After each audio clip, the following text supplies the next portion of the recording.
Spot live ആരംഭിക്കുകയാണ്. Kuwait ദുരന്തത്തിൽ മരിച്ചവർക്ക് നാട് അന്ത്യാഞ്ജലി അർപ്പിക്കുകയാണ്. 45 ഇന്ത്യക്കാരുടെ മൃതദേഹം വ്യോമസേന വിമാനത്തിൽ 10:30 കുവൈറ്റിൽ നിന്ന് കൊച്ചിയിലേക്ക് എത്തിച്ചു. 23 മലയാളികളുടെയും തമിഴ്നാട് സ്വദേശികളായ 7 പേരുടെയും ഒരു കർണാടക സ്വദേശിയുടെയും മൃതദേഹമാണ് നെടുമ്പാശ്ശേരി വിമാനത്താവളത്തിൽ ഏറ്റുവാങ്ങിയത്. മുഖ്യമന്ത്രി പിണറായി വിജയൻ, വിദേശകാര്യമന്ത്രി കീർത്തി വർദ്ധൻ സിംഗ്, പെട്രോളിയം ടൂറിസം സഹമന്ത്രി സുരേഷ് ഗോപി, സംസ്ഥാന മന്ത്രിമാർ, പ്രതിപക്ഷ നേതാവ് വി.ഡി. സതീശൻ തുടങ്ങിയവർ വിമാനത്താവളത്തിൽ അന്തിമോപചാരം അർപ്പിച്ചു.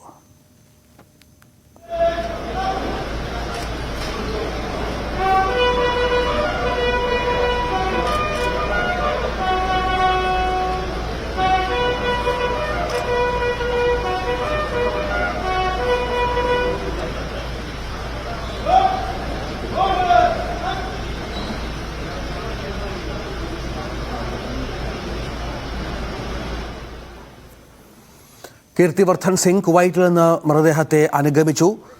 തമിഴ്നാട് സർക്കാരിനെ പ്രതിനിധീകരിച്ച് ന്യൂനപക്ഷ ക്ഷേമമന്ത്രി കെ.ഇ. മസ്താൻ നെടുമ്പാശ്ശേരിയിൽ എത്തിയിരുന്നു. മറ്റ് 14 പേരുടെ മൃതദേഹവുമായി വിമാനം ഡൽഹിയിലേക്ക് തിരിച്ചു. നെടുമ്പാശ്ശേരിയിൽ എത്തിച്ച മൃതദേഹങ്ങൾ പ്രത്യേക ആംബുലൻസിൽ ജന്മനാട്ടിലേക്ക് കൊണ്ടുപോയി.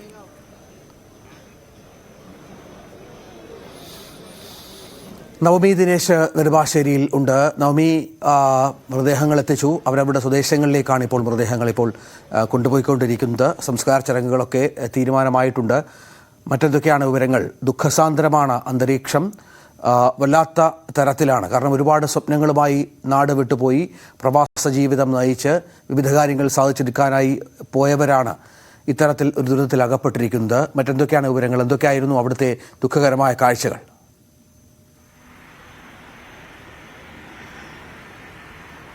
രഞ്ജിത്ത്, മലയാളികളുടെയും തമിഴ്നാട് സ്വദേശികളുടെയും കർണാടക സ്വദേശിയുടെയും മൃതദേഹം അവരവരുടെ നാട്ടിലേക്ക് കൊണ്ടുപോയി. ഇന്ന് വൈകാരികമായുള്ളൊരു കാഴ്ചയായിരുന്നു നെടുമ്പാശ്ശേരി വിമാനത്താവളം സാക്ഷ്യം വഹിച്ചത്. നമ്മൾ ആ ദൃശ്യങ്ങൾ കാണുന്നത് പോലെ തന്നെ മൃതദേഹം ഏറ്റുവാങ്ങിയതിന് ശേഷം അവരുടെ ബന്ധുക്കളുടെ കരച്ചിൽ, അതൊക്കെ അത്രമാത്രം വൈകാരികമായി കണ്ടു നിൽക്കുന്നവർക്കാർക്കും സഹിക്കാൻ കഴിയാത്ത അത്ര വലിയ വേദനയാണ് തന്നതും. അപ്രതീക്ഷിതമായിട്ടുള്ള തൻ്റെ ഉറ്റവരുടെ വിയോഗം, അതും ഈ മരണത്തിന് തലേ ദിവസം അല്ലെങ്കിൽ അതിന് രാവിലെ പോലും ബന്ധുക്കളെ വിളിച്ച് സുഖാന്വേഷണം നടത്തി നാട്ടിലേക്ക് വരാനുള്ള കാര്യങ്ങളൊക്കെ പറഞ്ഞ് അല്ലെങ്കിൽ അത്രയും സന്തോഷത്തോടെ നിന്നവരാണ് അപ്രതീക്ഷിതമായി തങ്ങളെ വിട്ട് പിരിഞ്ഞു എന്ന് ബന്ധുക്കൾ അറിയുമ്പോഴുണ്ടാകുന്ന ഒരു മാനസികാവസ്ഥ അത് എത്രമാത്രമാണെന്ന് നമുക്ക് ഊഹിക്കാവുന്നതേ ഉള്ളൂ. എന്തായാലും മുഖ്യമന്ത്രി പിണറായി വിജയനാണ് ഈ മൃതദേഹങ്ങളെല്ലാം ഏറ്റുവാങ്ങിയത്. അദ്ദേഹം രാവിലെ തന്നെ നെടുമ്പാശ്ശേരിയിലെത്തുകയും അദ്ദേഹത്തിനോടൊപ്പം ആരോഗ്യമന്ത്രിയും പി രാജീവും ഉൾപ്പെടെയുള്ള കെ.എസ്. രാധാകൃഷ്ണൻ എം.പി. ഉൾപ്പെടെയുള്ളവർ എയർപോർട്ടിലുണ്ടായിരുന്നു. അതിനുശേഷം മൃതദേഹം 11 മണിയോടുകൂടി പുറത്തിറങ്ങും, ഈ പൊതുദർശനം ആരംഭിക്കുമെന്നായിരുന്നു ആദ്യം പറഞ്ഞത്. പക്ഷേ ചില വിമാനത്തിൽ നിന്നും പുറത്തേക്കിറങ്ങി ചില പ്രൊസീജിയറിന്റെ ഭാഗമായി അല്പം സമയം എടുക്കേണ്ടി വന്നു. അതിനുശേഷമാണ് ഓരോ മൃതദേഹങ്ങളുമായി പുറത്തേക്ക് ഇറക്കിയത്. അതിനുശേഷം അവർക്കായി തയ്യാറാക്കിയിരുന്ന ആ മൃതദേഹം സൂക്ഷിക്കുന്ന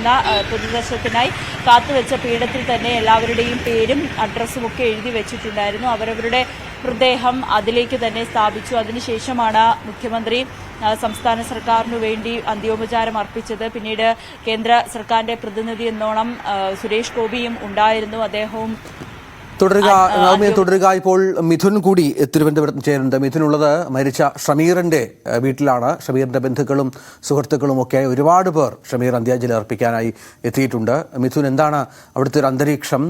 വലിയ ദുഃഖമാണ് ആ വീട്ടിൽ തളം കെട്ടി നിൽക്കുന്നത് എന്നറിയാം.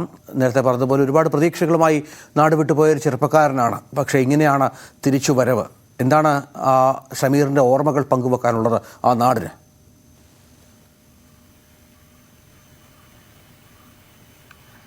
തീർച്ചയായും വളരെ വൈകാരികമായ നിമിഷം തന്നെയാണ്. കാരണം 5 വർഷം മുമ്പ് പ്രവാസ ലോകത്തേക്ക് ജീവിതം ഊട്ടിയുറപ്പിക്കുന്നതിന് വേണ്ടിയാണ് ഷമീറും ഒപ്പം തന്നെ ഷമീറിന്റെ കൂട്ടുകാരൻ കൂടിയായിട്ടുള്ള നജീബ് കൂടി പോയത്. ഞാനിപ്പോൾ ഉള്ളത് അത്ഭുതകരമായി ഒരു അപകടത്തിൽ നിന്ന് രക്ഷപ്പെട്ട നജീബിന്റെ വസതിയിലാണ്. നജീബിന്റെ പിതാവ് എന്നോടൊപ്പം ചേരുന്നുണ്ട്, ജലാലുദ്ദീൻ.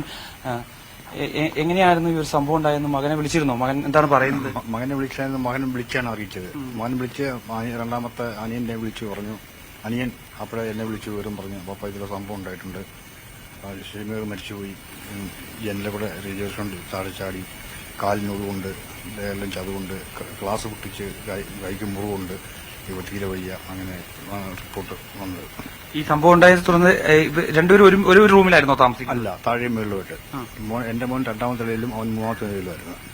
അങ്ങനെ മോൻ പറഞ്ഞത്. അങ്ങനെ സംഭവങ്ങൾ നടന്നു. അത്രയും ഉള്ളൂ.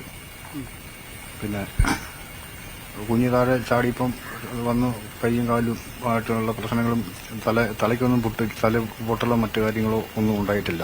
അതുകൊണ്ട് പിന്നെ രക്ഷപ്പെട്ടു. രണ്ടാം നിലയിൽ നജീബും മൂന്നാം നിലയിലായിരുന്നല്ലേ? മൂന്നാം നിലയിലായിരുന്നു മറ്റേ പയ്യൻ.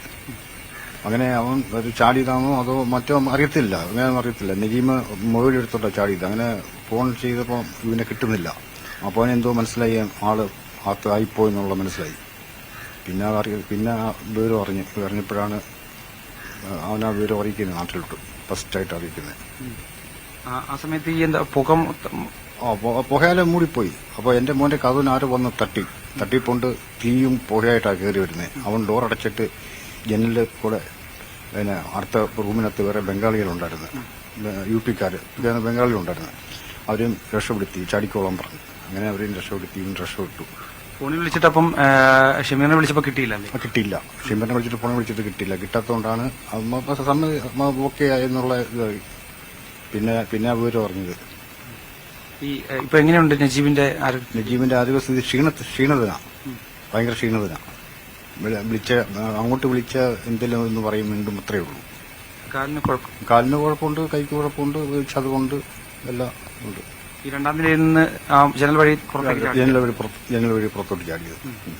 പിന്നീട് അവിടെ എല്ലാ സഹായങ്ങളൊക്കെ ലഭ്യമാകുന്നുണ്ടെന്ന് പറഞ്ഞ എല്ലാ ചികിത്സ എല്ലാം കറക്റ്റായിട്ട് ഉണ്ടെന്ന് പറഞ്ഞു. ഇപ്പോൾ എവിടെയാണ്? ഹോസ്പിറ്റലാണോ അതോ? അല്ല, ഇപ്പോൾ ഹോസ്പിറ്റലല്ല. ഇപ്പോൾ അവിടുത്തെ റൂമിലോട്ട് മാറ്റി. റൂമിലാണ്, വേറെ റൂം അവർ അറേഞ്ച് ചെയ്ത് കൊടുത്തു. ആ റൂമിലാണ് നോക്കാനാവുന്നുണ്ട്. നമ്മുടെ പയ്യന്മാരുണ്ട് അവിടെ. ഇത് രണ്ടും ഒരുമിച്ചായിരുന്നല്ലേ വർക്ക് ചെയ്യുന്ന കാലഘട്ടങ്ങളായിട്ട്? ഒരുമിച്ചാണ് വർക്ക് ചെയ്യുന്നത്. രണ്ടുപേരും ഡ്രൈവർമാരാണ്. അവൻ ഡ്രൈവർ, ഇവൻ ഡ്രൈവറാണ്. എന്നാണ് ഇത് അവസാനമായി വന്നിട്ട് പോയത്? 10 മാസമായി. അവസാനമായിട്ട് വന്നിട്ട് പോയിട്ട് 10 മാസമായി. അവൻ പോയിട്ട് 8 മാസമായി. തീർച്ചയായും നജിത്ത് അങ്ങനെ തന്നെയാണ്. അതായത് നജീബും രണ്ടുപേരും ഒരുമിച്ചാണ് ഈ ഒരു കമ്പനിയിൽ വർക്ക് ചെയ്യാൻ പോകുന്നത്. രണ്ടുപേരും ഡ്രൈവേഴ്സ് ആയിരുന്നു. രണ്ടാമത്തെ നിലയിൽ നജീബും മൂന്നാമത്തെ നിലയിലായിരുന്നു ഷമീറും വർക്ക് ചെയ്തിരുന്നത്. ഈ സമയത്ത് അവർ താമസിക്കുകയും ചെയ്തിരുന്നത്. ആ സമയത്ത് പുക മുറികളിലെല്ലാം തന്നെ നിറഞ്ഞതിനെ തുടർന്ന് ഷമീറിനെ വിളിക്കാൻ ശ്രമിച്ചു. പക്ഷേ വിളിക്കാൻ ഫോണിൽ ലഭ്യമല്ലാതാകുന്നതിനെ തുടർന്ന് ജനൽ വഴി പുറത്തേക്ക് നജീബ് ചാടുകയായിരുന്നു. അതാണ് നജീബിനെ രക്ഷപ്പെടാൻ സാധിക്കുകയും ചെയ്തത്. അത്തരത്തിൽ തലനാരിലേക്കാണ് ഒരു അപകടത്തിൽ നിന്ന് മാറി. ഇപ്പോൾ നിലവിൽ അദ്ദേഹത്തിന്റെ ആരോഗ്യനിലയിൽ തൃപ്തികരമാണ് എന്നാണ് പ്രതാപ് പറയുകയും ചെയ്തത്. കൂടാതെ കാലിനൊക്കെ പൊട്ടലുണ്ട്. ആരോഗ്യസ്ഥിതി മെച്ചപ്പെട്ടു വരുന്നേ ഉള്ളൂ. ഒപ്പം തന്നെ ഈ ഒരു വലിയൊരു അപകടമാണ്. നമുക്കറിയാമല്ലോ, ഇത്രയും വലിയ ദുരന്തം ഉണ്ടാവുകയാണ്. ആ ദുരന്തമുഖത്ത് നിന്ന് രക്ഷപ്പെട്ടു വന്ന വ്യക്തി കൂടിയാണ് നജീബ്. അങ്ങനെ നിലവിൽ ബന്ധു വീട്ടിലാണ് കഴിയുന്നത്. എല്ലാവിധ സഹായവും അവിടുത്തെ സർക്കാരിന്റെ ഭാഗത്തുനിന്നും ഒപ്പം തന്നെ നമ്മളുടെ കേന്ദ്ര സർക്കാരിന്റെ ഭാഗത്തുനിന്നും ഒപ്പം തന്നെ സംസ്ഥാന സർക്കാരിന്റെ ഒക്കെ ഭാഗത്തുനിന്നും ഒക്കെ ഉണ്ടായ വലിയ ഇടപെടലുണ്ട്. ഒപ്പം തന്നെ അവരെല്ലാം വിളിച്ച് കാര്യങ്ങൾ തിരക്കാറുണ്ട് എന്ന് പറയുകയും ചെയ്യുന്നു. എന്തായാലും നമ്മൾ ഷമീറിന്റെ കാര്യത്തിലേക്ക് വരുമ്പോൾ വളരെ വൈകാരികമായ നിമിഷം തന്നെയാണ്. രാവിലെ മുതൽ തന്നെ ഈ വാർത്ത 5 വർഷം മുമ്പാണ് ഈ ഒരു ജീവിതം കെട്ടിപ്പടുക്കുന്നതിന് വേണ്ടി അദ്ദേഹം പ്രവാസ ലോകത്തേക്ക് പോയത്. ഏകദേശം കഴിഞ്ഞ മാർച്ചിനാണ് ഒടുവിൽ ഈ ഒരു വീട്ടിലേക്ക് വന്നത്. എല്ലാ ദിവസവും ആഴ്ചയിൽ 3 ദിവസമൊക്കെ വിളിക്കുകയും ചെയ്യും. 1.5 വർഷം മുമ്പാണ് ഷമീറിന്റെ വിവാഹം നടന്നത്. നമ്മളിന്ന് ആ ഒരു കൊച്ചനീജന്റെ പ്രതികരണമൊക്കെ നമ്മൾ തേടുകയും ചെയ്തിരുന്നു രജിത്ത്. അതായത് 8ാം ക്ലാസ്സിൽ പഠിക്കുകയാണ് ഷമീറിന്റെ സഹോദരൻ. ആ 8ാം ക്ലാസ്സിൽ പഠിക്കുന്ന കുട്ടിയുടെ വാക്കുകളിൽ നിന്ന് തന്നെ നമുക്കറിയാം, ഇക്ക 2 ദിവസം മുമ്പ് കൂടി എന്നെ വിളിച്ച് കാര്യങ്ങളൊക്കെ പറയുകയും ചെയ്തിരുന്നു. പക്ഷേ ഇന്നലെ ഈ ഒരു സംഭവം ഉണ്ടായി എന്ന് ഇവരെല്ലാം പറയുന്നത് കേട്ടു. പക്ഷേ എന്താ പറ്റിയെന്ന് എനിക്കറിയില്ലായിരുന്നു. തിരിച്ചു വരുമെന്നായിരുന്നു കരുതിയെന്നുള്ള രീതിയിൽ അത്രയ്ക്കും വൈകാരികമായ ഒരു പ്രതികരണമായിരുന്നു. അത് നമ്മളെപ്പോലും അണിയിക്കുന്ന തരത്തിലേക്കാണ് പോവുകയും ചെയ്യുന്നത്. ഒപ്പം തന്നെ എന്തായാലും നാടെങ്ങും ഇവിടേക്ക് ഒഴുകിയെത്തിയാണ്. ഇന്ന് വൈകിട്ടോടുകൂടി ഏകദേശം ഒരു 5 മണിയോടുകൂടി ഷമീറിന്റെ മൃതദേഹം വഹിച്ചുകൊണ്ടുള്ള ആംബുലൻസ് എത്തുമെന്നാണ് കരുതുന്നത്. 1 മണിക്കൂറോളം വീട്ടിൽ പൊതുദർശനത്തിന് വയ്ക്കും. അതിനുശേഷം തൊട്ടടുത്തുള്ള കലൂർ പള്ളിയിലെ ഖബർസ്ഥാനിലാണ് അന്ത്യവിശ്രമം കൊള്ളുന്നതിന് വേണ്ടിയുള്ള എല്ലാ ഒരുക്കങ്ങളും പൂർത്തീകരിച്ചിട്ടുണ്ട്. അവിടെ നമ്മൾ അല്പസമയത്തിന് മുമ്പ് പോവുകയും ചെയ്തിരുന്നു. അതിനുള്ള ഒരുക്കങ്ങളെല്ലാം തന്നെ പൂർത്തീകരിക്കുകയും ചെയ്തിട്ടുണ്ട്. ജുമാ നമസ്കാരം കഴിഞ്ഞിട്ട് അവിടെ നിന്ന് എല്ലാവരും വന്ന ആ ഖബർസ്ഥാനിൽ വന്ന് നിൽക്കുന്ന ആ ഒരു അത്രയും ദുഃഖകരമായിട്ടുള്ളൊരു കാഴ്ച രാവിലെ മുതൽ തന്നെ ഈ ഷമീറിന്റെ വീട്ടിലേക്ക് നിരവധി ആളുകളാണ് എത്തുന്നത്. ജനപ്രതിനിധികൾ അടക്കമുള്ളവരെല്ലാം തന്നെ അവിടേക്ക് എഴുകിയെത്തുന്ന കാഴ്ചയുണ്ട്. അത്രയും അതീവ ദുഃഖകരമായിട്ടുള്ള ഒരു നിമിഷം തന്നെയാണ്. കാരണം രഞ്ജിത്ത് സൂചിപ്പിച്ചതുപോലെ തന്നെ ഓരോ ജീവിതം കെട്ടിപ്പടുക്കുന്നതിന് വേണ്ടി അദ്ദേഹത്തിന്റെ ഒരു സ്വപ്നം പ്രധാനമായും ഉണ്ടായിരുന്നു. സ്വന്തമായ ഒരു വീട് പുനർനിർമ്മിക്കണമെന്നുള്ളത് തന്നെയായിരുന്നു. അതായത് കുറച്ചധികം കടബാധ്യതകളുണ്ട്, അതെല്ലാം വീട്ടിയതിനു ശേഷം ഒരു വീട് പുതുതായി പണിയണം, അനിയന് ഇപ്പോൾ താമസിക്കുന്ന വീട് നൽകണമെന്നുള്ളൊരു ആഗ്രഹമായിരുന്നു. അത് സുഹൃത്തുക്കളാണ് അത് സംബന്ധിച്ച് നമ്മോട് പ്രതികരിക്കുകയും ചെയ്തത്. കാരണം കാലങ്ങളായി വരുമ്പോൾ തന്നെ എന്റെ ഒരു വീട്, ഞാൻ നിർമ്മിക്കുന്ന ഒരു വീട്, എന്റെ വിയർപ്പുകൊണ്ട് ഉണ്ടാക്കുന്ന ഒരു വീട്, അതിൽ താമസിക്കണമെന്നുള്ള ആഗ്രഹം പലപ്പോഴായി പറയുമായിരുന്നു കൂട്ടുകാരോട് എന്നാണ് അദ്ദേഹം പറഞ്ഞത്. ആ വീടെന്ന സ്വപ്നം ബാക്കി നിർത്തി കൂടിയാണ് ഷമീർ മടങ്ങുകയും ചെയ്തിട്ടുള്ളത്. എന്തായാലും വളരെ വൈകാരികമായ ഒരു നിമിഷമാണ് രഞ്ജിത്ത് നമുക്ക് ഈ വയ്യാങ്കരയിൽ നിന്ന് കാണാൻ സാധിക്കുന്നത്. വയ്യാങ്കരയിലാണ് ഉള്ളത് മിഥുൻ. അവിടെ ഷമീർ മരിച്ച ഷമീറിൻ്റെ കുടുംബാംഗങ്ങൾ അതീവ ദുഃഖാർദ്ധരായി. ഒരു നാടിൻ്റെ മുഴുവൻ വേദനയായി ആ മരണം നടക്കുന്നു. ഒപ്പം ആശ്വാസകരമായി അപകടത്തിൽ രക്ഷപ്പെട്ട വാർത്തയും ആ നാടിന് പറയാനുണ്ട്. അങ്ങനെ സംസ്ഥാനത്തുടനീളം നമുക്കൊക്കെ ഞെട്ടിലുണ്ടാക്കിയ ഒരു സംഭവം. മലയാളികളായ നിരവധി ചെറുപ്പക്കാർ, കാരണം സ്വപ്നങ്ങളുമായി പോയ നിരവധി ചെറുപ്പക്കാർ, 23 മലയാളികൾക്കാണ് ഇത്തരത്തിൽ ജീവൻ നഷ്ടപ്പെട്ടത്. മൊത്തം 31 പേരുടെ മൃതദേഹങ്ങളുമായാണ് നെടുമ്പാശ്ശേരി വിമാനത്താവളത്തിലേക്ക് പ്രത്യേകം വിമാനം എത്തിയത്. 14 പേർ അത് ഡൽഹിയിലേക്ക് വിമാനം തിരിച്ചതും കൂടി ചേർത്ത് വായിക്കണം. മറ്റ് നവമി തുടരുന്നുണ്ട്. നവമി, മറ്റെന്തൊക്കെ ക്രമീകരണങ്ങളാണ്? കാരണം കേരളത്തിൽ ഉള്ള മലയാളികളുടെ മാത്രമല്ല, തമിഴ്നാട്ടിൽ നിന്നുള്ള മറ്റ് സംസ്ഥാനങ്ങളിൽ നിന്നൊക്കെയുള്ള നിരവധി ആളുകളുടെ മൃതദേഹങ്ങൾ എത്തിച്ചത് ഇവിടെ നെടുമ്പാശ്ശേരിയിലേക്കാണ്. അവരെ അതൊക്കെ അവരവരുടെ നാട്ടുകളിലേക്ക് കൊണ്ടുപോയോ? കേന്ദ്ര സർക്കാരിൻ്റെ ഇടപെടൽ എത്രത്തോളം ഫലപ്രദമായി ഇതുവരെ സംഭവിച്ചിട്ടുണ്ട് ഈ ദുരന്തത്തിൽ?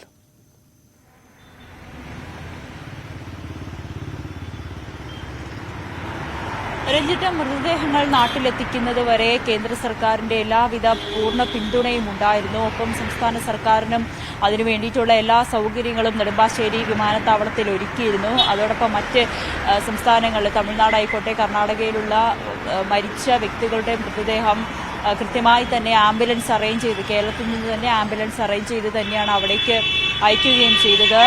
തമിഴ്നാടിനെ പ്രതിനിധീകരിച്ചുള്ള മന്ത്രിയും എത്തിയിട്ടുണ്ടായിരുന്നു. അദ്ദേഹവും അത് തന്നെയാണ് കേരളത്തിന് നന്ദി അറിയിക്കുകയും ചെയ്തിരുന്നു. ഇത്രയും വലിയ ദുരന്തം ആദ്യമായിട്ട് സംഭവിക്കുമ്പോൾ പക്ഷേ തങ്ങളുടെ സ്വന്തം നാട്ടിലെ ആളുകൾക്ക് പോലും ഇത്രയും വലിയ ഒരു ആദരാഞ്ജലികൾ അർപ്പിച്ച കേരളത്തിനും വളരെയധികം നന്ദിയുണ്ട് എന്നും അദ്ദേഹം വ്യക്തമാക്കുകയും ചെയ്തു. അതോടൊപ്പം തന്നെ കർണാടക സ്വദേശിയുടെ മൃതദേഹവും കേരളത്തിൽ നിന്ന് തന്നെ അറേഞ്ച് ചെയ്ത ഒരു ആംബുലൻസിലേക്കാണ് അങ്ങോട്ടേക്ക് അയക്കുകയും ചെയ്തത്. അങ്ങനെ എല്ലാവർക്കും വേണ്ട സൗകര്യങ്ങൾ, എല്ലാ മൃതദേഹങ്ങളും അവരുടെ വീടുകളിലേക്ക് എത്തിക്കുന്നതിന് വേണ്ടിയിട്ടുള്ള എല്ലാ സൗകര്യങ്ങളും ഏർപ്പെടുത്തിയിട്ടുണ്ട് സംസ്ഥാന സർക്കാരിന്റെ. ഒപ്പം പോലീസിന്റെ സുരക്ഷയായിക്കോട്ടെ, എല്ലാവർക്കും കൃത്യമായി അന്തിമോപചാരം അർപ്പിക്കാൻ വേണ്ടിയിട്ടുള്ള സൗകര്യങ്ങളും എല്ലാം തന്നെ കൃത്യമായി സംസ്ഥാന പോലീസും ഒരുക്കിയിട്ടുണ്ടായിരുന്നു. അങ്ങനെ എല്ലാവിധത്തിലും കേരളം ഒന്നടങ്കം ഒന്നിച്ചു നിന്ന് ഈ മരിച്ച നമ്മുടെ സഹോദരങ്ങളെ ഒരു ബുദ്ധിമുട്ടുമില്ലാതെ അവരുടെ മൃതദേഹം വീട്ടിൽ എത്തിക്കാൻ വേണ്ടിയിട്ടുള്ള എല്ലാവിധ സൗകര്യങ്ങളും ഏർപ്പെടുത്തുകയും ചെയ്തിട്ടുണ്ടായിരുന്നു. രഞ്ജിത്ത്, എന്തായാലും വളരെ വിഷമിപ്പിക്കുന്ന, വേദന നൽകുന്ന ഒരു കാഴ്ച തന്നെയായിരുന്നു ഇന്ന് നെടുമ്പാശ്ശേരി വിമാനത്താവളത്തിലെത്തിയപ്പോൾ നമ്മളെല്ലാം കണ്ടത്. ഓരോ മൃതദേഹം ഏറ്റുവാങ്ങിയതിനു ശേഷം അവരുടെ ബന്ധുക്കൾ അതിനെ പുണർന്നുകൊണ്ട് കരയുന്നതും നിലവിളിക്കുന്നതുമൊക്കെ നമ്മൾ കണ്ടതാണ്. അത്യധികം വിഷമിപ്പിക്കുന്ന ഒരു ആദ്യമായിട്ടായിരിക്കും ഇത്രയും വലിയൊരു ദുരന്തം ഇങ്ങനെ കാണുന്നത്. എന്തായാലും വളരെ വിഷമിപ്പിക്കുന്ന ഒരു ദൃശ്യങ്ങൾ തന്നെയായിരുന്നു. നെടുമ്പാശ്ശേരിയിൽ നിന്നും മൃതദേഹങ്ങളെല്ലാം കൃത്യമായി തന്നെ പുറത്തേക്ക് ഇറക്കുന്നതിനും ബാക്കിയുള്ള സൗകര്യങ്ങൾ എല്ലാവർക്കും കാണുന്നതിനും വേണ്ടിയിട്ടുള്ള എല്ലാ അറേഞ്ച്മെന്റ്സും കൃത്യമായി തന്നെ നടത്തുകയും ചെയ്തു. തുടക്ക സമയത്ത് 11 മണിക്ക് തന്നെ പൊതുദർശനം ആരംഭിക്കുമെന്ന് പറഞ്ഞുവെങ്കിൽ കൂടിയും ഈ പ്രൊസീജിയറൊക്കെ കഴിഞ്ഞ് പുറത്തേക്ക് ഇറങ്ങുന്നതിന് അല്പം കാലതാമസം നേരിട്ടു. അതൊഴിച്ചു നിർത്തിയാൽ കൃത്യമായി തന്നെ എല്ലാ സൗകര്യങ്ങളോടും കൂടി തന്നെ ഇവരെ മൃതദേഹങ്ങൾ അവരുടെ വീടുകളിലേക്ക് എത്തിക്കുന്നത് വരെ എല്ലാ ജനപ്രതിനിധികളും അവിടെ ഉണ്ടായിരുന്നു. അൻവർ സാദത്ത് MLA ഉൾപ്പെടെ മേൽനോട്ടം വഹിച്ച് എല്ലാവിധ സൗകര്യങ്ങളും ഏർപ്പെടുത്തി. തമിഴ്നാടിനായിക്കോട്ടെ, അവർക്കും കൃത്യമായ ആംബുലൻസിലേക്ക് കയറ്റുവാനും സൗകര്യങ്ങളെല്ലാം ഏർപ്പെടുത്തുകയും ചെയ്തിട്ടുണ്ട്. അതാണ് സാഹചര്യം. ജന്മനാടുകളിലേക്ക് മലയാളികളുടെ മൃതദേഹങ്ങൾ കൊണ്ടുപോയി. ഒപ്പം നെടുമ്പാശ്ശേരിയിൽ എത്തിച്ച 14 പേരുടെ മൃതദേഹം വിമാനം ഡൽഹിയിലേക്കും തിരിച്ചു. അങ്ങനെ കേന്ദ്ര സർക്കാരിൻ്റെ മന്ത്രി അടക്കമുള്ള പ്രതിനിധികൾ ഇതുമായി ബന്ധപ്പെട്ട എല്ലാ ക്രമീകരണങ്ങളും ഏർപ്പെടുത്തിയാണ് ഇപ്പോൾ മുന്നോട്ട് പോകുന്നത്. സംസ്ഥാന സർക്കാരിൻ്റെ മുഖ്യമന്ത്രി അടക്കമുള്ള മന്ത്രിമാരുടെ സാന്നിധ്യം ഈ മൃതദേഹങ്ങൾ അവിടെ എത്തിയപ്പോൾ ആദരാഞ്ജലികൾ അർപ്പിക്കാനായി ഉണ്ടായിരുന്നു.